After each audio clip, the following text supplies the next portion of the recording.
Hi, I'm René. Hi, I'm Wayne, and this is Beers with Engineers, BYOB edition. Boom! I'm sipping on some root beer, my favorite drink. So I grabbed a Breckenridge Vanilla Porter. Let me pop the top off real quick. I'm a huge craft soda fan. Virgil's Cream Soda, creamy stouts.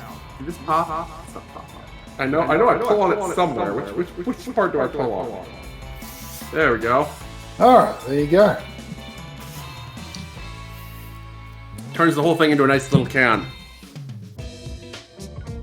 When I was a kid, I loved arcades, but I started PC gaming when I was about 11 or 12 with XCOM, Grandest Fleet, X-Wing. I once did some consulting for a video game retailer, and I told them that, if I hadn't walked into one of your stores in 1994 and bought a copy of TIE Fighter, I don't think I'd be a consultant today. So I started in the late 70s playing arcades. Arcades always been my favorite. Space Invaders and Galaga would have to be my two favorites. In my younger years, I was always an action fan, but I must say, now the later years of growing older, I prefer a good drama. Because with action, I know everything that they're showing it's all rubbish. It's not real. It's not applicable in the real world.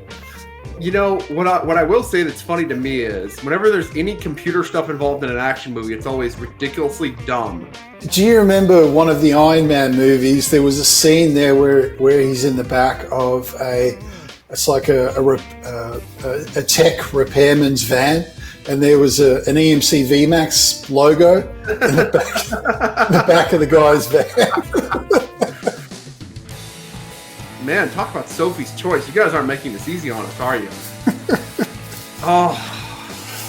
I might have to give it to Pearl Jam. Just because Eddie Vedder, he's clearly gotten older, and you can actually feel it and hear it in his singing. And I guess after the first 4 or 5 Led Zeppelin albums, they just really broke up and did their own thing. And I do like Robert Plant's solo career. It was really good. And obviously Led Zeppelin's 4 classic albums are amazing. But here's Pearl Jam, 30 years in, still making pretty good albums is kind of impressive. Yeah, I like both. Big fan of both, but I would say Pearl Jam, yes. I was thinking about, figuring out what kind of podcasting platform is good, which is why I bought this microphone in the first place.